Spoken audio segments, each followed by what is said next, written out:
नमस्कार। मेरा नाम प्राध्यापक पी.एस. कांबळे, असिस्टेंट प्रोफेसर दूर शिक्षा केंद्र शिवाजी विश्वविद्यालय कोल्हापुर।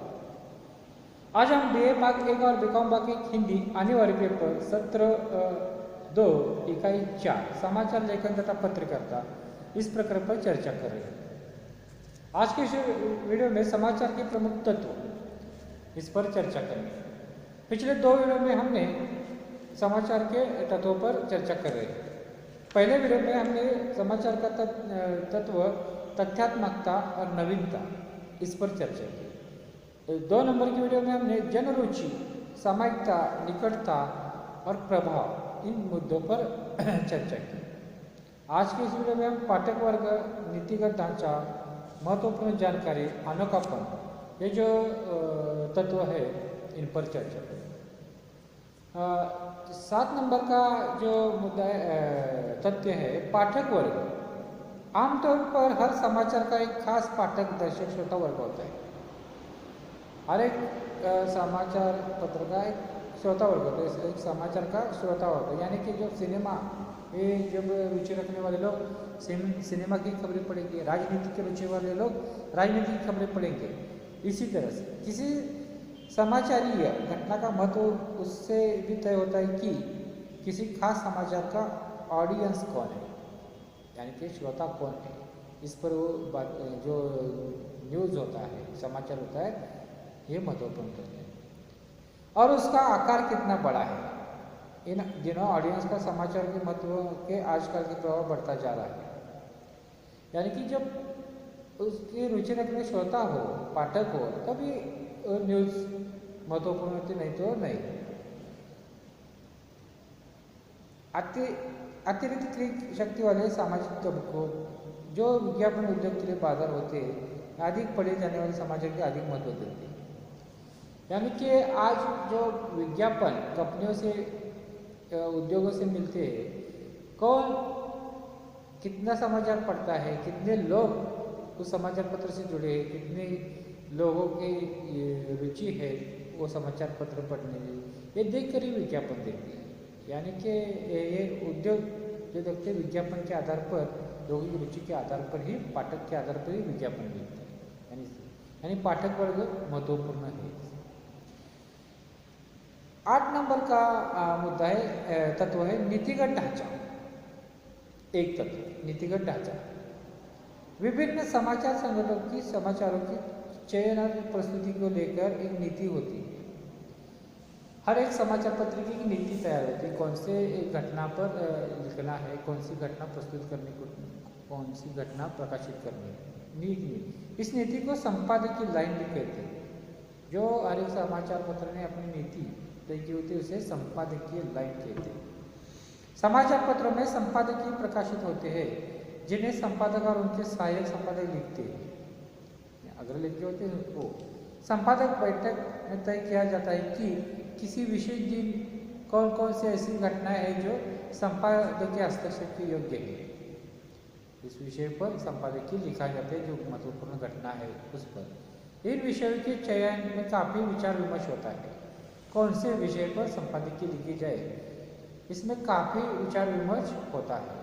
उनके निर्धारण के बाद उन पर क्या संपादकीय लिखा जाए यह भी तय किया जाता है। विषय चयन के बाद उसमें क्या लिखा जाए इस विषय पर यह भी तय होता है, तय किया जाता है। और विचार विमर्श के बाद संपादक तय करते हैं कि किसी मुद्दे पर क्या रुख होगा। यही स्टैंड और लाइन एक समाचार पत्र की नीति भी होती है। ये जो स्टैंड और लाइन है ये समाचार पत्र की नीति होती है। वैसे एक समाचार पत्र में अनेक तरह के लेख समाचार छपते हैं और आवश्यक नहीं कि वे संपादकीय नीति के अनुकूल हो। हर एक समाचार में कितने के लेख होते, प्राध्यापक होते, शिक्षित लोग होते, डॉक्टर होते, इंजीनियर होते, और सभी के लेख प्रकाशित होते और ये संपादकीय नीति के अनुकूल हो ऐसा भी नहीं, हर एक विचार के लेख होते हैं। समाचार पत्र में विचार के स्तर पर विविधता और बहुलकता का होना अनिवार्य है। समाचार पत्र के विचार और विविधता और बहुलकता होने वाले, क्योंकि हर एक तरह का पाठक होता है, हर एक की मानसिकता अलग होती है, हर एक के विचार अलग होते हैं, यानी कि उसकी रुचि अलग होती है। तो रुचि के अनुसार, अपने विचारों के अनुसार लेख या उसमें जो खबरें छपी है वो पढ़ता है। इसीलिए समाचार में विविधता, समाचार के विचार स्तर पर विविधता और बोलता होना अनिवार्य है। संपादकीय एक समाचार पत्र के विभिन्न मुद्दों पर नीति को प्रतिबिंबित करते हैं। निश्चित ही समाचार कवरेज और लिखो विश्लेषणों में संपादकीय नीति का पूरा अनुसरण नहीं होता, लेकिन कुछ मिलाकर संपादकीय नीति का प्रभाव किसी भी समाचार पत्र के समूचे व्यक्तित्व पर पड़ता है। संपादकीय नीति जो होती है, क्या लिखना है, किस तरह से खबरें देने, किस दृष्टिकोण से देने, एक प्रभाव उस पर रहता है। पिछले कुछ वर्षों में समाचार संगठनों पर विज्ञापन उद्योग का दबाव काफी बढ़ गया है। पहले संपादकीय नीति का दबाव था, अब विज्ञान उद्योग का दबाव बढ़ रहा है। यानी कि विज्ञान उद्योग क्या करता है, जितने पढ़ते लोग हैं, जितने ज़्यादा पढ़ते हैं, उन समाचार पत्रों को अपने विज्ञापन देते हैं। यानी कि इस तरह का आज के ज़माने विज्ञापन उद्योग का दबाव पड़ रहा है। मुक्त बाजार व्यवस्था के विस्तार तथा उपभोक्तावाद के फैलाव के साथ विज्ञापन उद्योग का जबरदस्त विस्तार हुआ। इस विज्ञापन युग का विस्तार कब हुआ? मुक्त बाजार व्यवस्था और उपभोक्तावाद के फैलाव के साथ विज्ञान उद्योग का जबरदस्त। समाचार संगठन किसी भी और कारोबार और उद्योग की तरह हो गए हैं। समाचार संगठन भी किसी कारोबार और उद्योग की तरह हो गए, यानी कि जिस विज्ञापन पाने के लिए समाचार दिए जा रहे हैं और विज्ञापन उद्योग पर उसकी निर्भरता बहुत बढ़ चुकी है कि समाचार पत्रों की जो आज की समाचार पत्र की जो कारोबार है विज्ञापन उद्योग पर ये निर्भरता बढ़ी हुई है। वो आप समाचार पत्र विज्ञापन उद्योग पर आश्रित से आधारित है। इसका संपादकीय समाचारी सामग्री पर गहरा असर पड़ रहा है।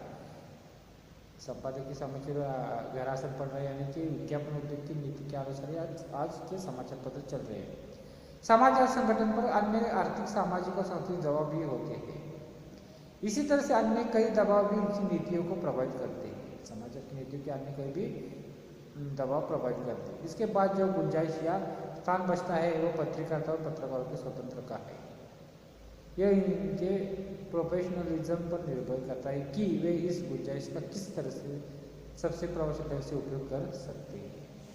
इसका प्रभाव जो विज्ञान उद्योग का है समाचार संपादन की नीति पर पड़ता है और ये पत्रकारों पर भी पड़ता है।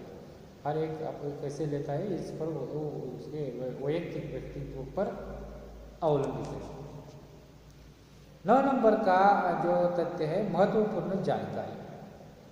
महत्वपूर्ण जानकारी अनेक ऐसी सूचनाएं भी समाचार मानी जाती है जिसका समाज के किसी विशेष तबके के लिए कोई महत्व हो सकता है। लोगों को इस तत्कालीन सूचनाओं की आवश्यकताएं भी हो सकती है। उदाहरण, स्कूल कब खुलेगा, किसी खास कॉलोनी में बिजली कब बंद होगी, पानी का दबाव कैसा रहेगा। ये सूचनाएं जो होती है हर एक विभाग की ओर दी जाती है, जो हर एक सामान्य जन के लिए महत्वपूर्ण होती है। यही भी एक समाचार बन जाते हैं। यानी जो स्कूल कब खुलेगी, इस शहर की स्कूल कब खुलेगी, किसी खास कॉलोनी में बिजली बंद होने वाली हो तो इलेक्ट्रिसिटी से उसकी सूचना भेजी जाती है समाचार पत्रों में, मोबाइल में, अन्य माध्यम से। पानी का दबाव कैसे रहेगा, आज पानी आएगा नहीं, इसकी भी सूचना कॉरपोरेशन से भेजी जाती है। इस तरह महत्वपूर्ण जानकारी भी एक महत्वपूर्ण तथ्य है। अनोखापन ये भी एक समाचार के प्रमुख तत्व में से एक तथ्य है। एक पुरानी कहावत है कि कुत्ता आदमी को काट ले तो खबर नहीं, लेकिन अगर आदमी कुत्ते को काट ले तो खबर है। पत्रकारिता क्षेत्र में कहा जाता है कि कोई भी घटना तो समाचार कब होता है। तो एक कहावत है जो जर्नलिज्म में पत्रकारिता में एक पुरानी कहावत है कि कुत्ता आदमी को काटता है तो वो समाचार खबर नहीं बन सकती। अगर आदमी कुत्ते को काटे तो खबर बन सकती है। यानी जो कुछ स्वाभाविक नहीं है, किसी रूप में असाधारण है, वही समाचार है। समाचार की परिभाषा किस तरह से होती है देखिए, जो कुछ स्वाभाविक नहीं है और किसी रूप से असाधारण वही समाचार। 100 नौकरशाही का ईमानदार होना समाचार नहीं, क्योंकि उनमें से तो ईमानदार रहने की अपेक्षा की जाती है। लेकिन एक नौकरशाह अगर बेईमान और भ्रष्ट है तो वो बड़ी समाचार होती है। 100 घरों का निर्माण समाचार नहीं है। यह तो एक सामान्य निर्माण प्रक्रिया है, लेकिन 2 घरों का जल जाना समाचार है। निश्चय ही अनहोनी घटनाएं समाचार होती है, यानी कि अनहोनी घटनाएं समाचार होती है। लोग इसके बारे में जानना चाहते हैं, लेकिन समाचार मीडिया को इस तरह की घटना के संदर्भ में काफ़ी सजगता बरतनी चाहिए। अन्यथा कई मौक़ों पर यह देखा गया है कि इस तरह के समाचारों ने लोगों में अवैज्ञानिक सोच और अंधविश्वास को जन्म दिया।